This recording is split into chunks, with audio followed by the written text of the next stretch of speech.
అందరికీ నమస్తే అండి. కల్తీ నెయ్యి విషయాన్ని YSR Congress party of the రికార్డులో ఒకలా డీల్ చేస్తున్నారు, ఆన్ ద రికార్డులో ఒకలా డీల్ చేస్తున్నారు. ఎందుకంటే ఆన్ ద రికార్డ్ ఏమో మేమేమీ తప్పు చేయలేదు, మొత్తం చంద్రబాబు నాయుడు గారే అబద్ధం చెప్పారు, కూటమి వాళ్ళే తప్పులు చేస్తున్నారు, మా మీద నిందలు వేసేస్తున్నారు, మేము పరమ పవిత్రం, వాళ్ళే మాకు క్షమాపణ చెప్పాలి, ప్రజలకు క్షమాపణ చెప్పాలన్నట్టు ఆన్ ద రికార్డ్ చెప్తున్నారు. ఆఫ్ ద రికార్డ్ మాత్రం నిన్న ఒక వీడియో వచ్చింది.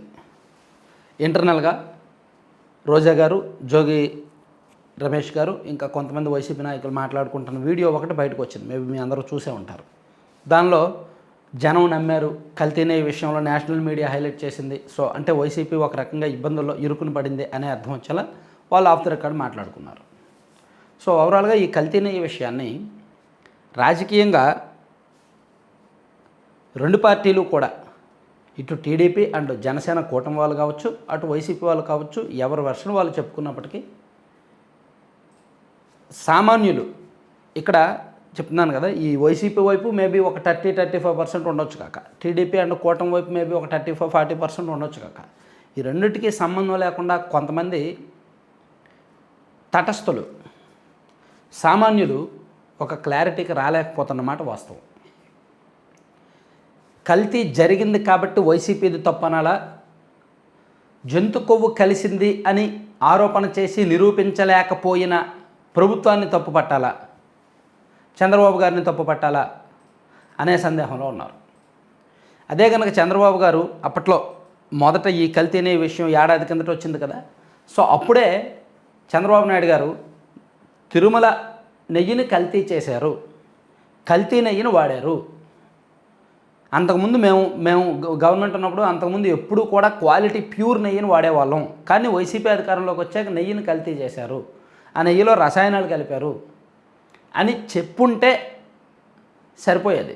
కానీ జంతు కొవ్వు అనే పదం వాడారు కాబట్టి, ఆవు కొవ్వు, పంది కొవ్వు అనే పదాలు వాడారు కాబట్టి దాన్ని చట్టపరంగా న్యాయబద్ధంగా నిరూపించలేకపోయారు కాబట్టే ఇప్పుడు వాళ్ళు తప్పు పట్టినట్టుంది. ఇప్పుడు ఏకసభ్య కమిషన్ వేస్తున్నారు, తర్వాత పార్టీల పరంగా కమిటీలు వేస్తున్నారు. ఎందుకు కమిటీలు వేస్తున్నారో కూడా అర్థం లేదు. దాన్ని కూటమి డిఫెన్స్లోకి వెళ్ళిపోయింది.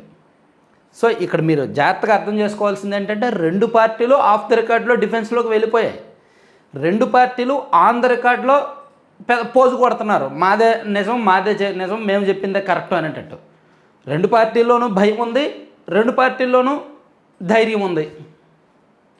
బయటకు ఆన్ ద రికార్డుగా వాళ్ళ వెర్షన్ బలంగా చెప్పుకోవడానికి వీళ్ళకి మీడియా ఉంది, వీళ్ళకి మీడియా ఉంది. సో ఆఫ్ ది రికార్డులో అరే అనవసరంగా నెయ్యిని కల్తీ చేశాము, జనాలకు కూడా తెలిసిపోయింది కల్తీ నెయ్యి ఇదని, రసాయనాలని అసలు నెయ్యే కాదని జనాలకు తెలిసిపోయింది, సో మనం ఇంకా సమాధానం చెప్పలేకపోయాము అని వైసీపీ వాళ్ళకి భయం ఉంది. నేషనల్ మీడియా కూడా టేకప్ చేసిందని.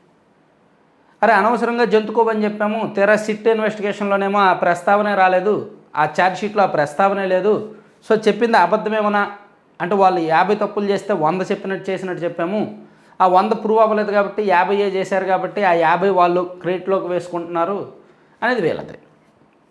సో అందుకే ఆఫ్ ది రికార్డులో రెండు పార్టీల్లోనూ భయం ఉందన్నమాట. సో సామాన్యులు మాత్రం నెయ్యి కల్తీ జరిగింది అనేది నమ్ముతారు. నెయ్యి కల్తీ జరిగింది అంటే దానికి బాధ్యత వహించాల్సింది వైఎస్ఆర్ కాంగ్రెస్ పార్టీనే. సో నెయ్యి కల్తీ జరిగిందని నిర్ధారించినప్పటికీ పెద్ద తలకాయలను ఎవరిని అరెస్ట్ చేయకపోవడం, నిందితులుగా చేర్చకపోవడం ప్రభుత్వ ఫెయిల్యూరే, కూటమి ఫెయిల్యూరే. కేంద్రంతో పైరువీలు లాబింగ్లు ఇంకా వైసీపీ పెద్దలకు, వైసీపీ వాళ్ళకి, బీజేపీ పెద్దలకు ఇంకా లాబింగ్లు పైరువీలు నడుస్తున్నాయి అనడానికి ఈ ఇన్వెస్టిగేషన్ ఫెయిల్యూరే ఒక రీజను. అది కూటమి ఫెయిల్యూర్ అయింది అని కూడా మనం పొద్దున్న ఒక వీడియోలో చెప్పుకున్నాం, కూటమి ఎందుకు ఫెయిల్ అయింది ఈ సబ్జెక్ట్లో అనేది. సో ఓవరాల్గా రెండు పార్టీల్లోనూ ఆఫ్ ది రికార్డ్ భయం ఉన్నమాట వాస్తవం. వైసీపీ వాళ్ళ ఆఫ్ ది రికార్డ్ భయం వీడియో రూపంలో బయటకు వచ్చింది, అది 100% నిజం.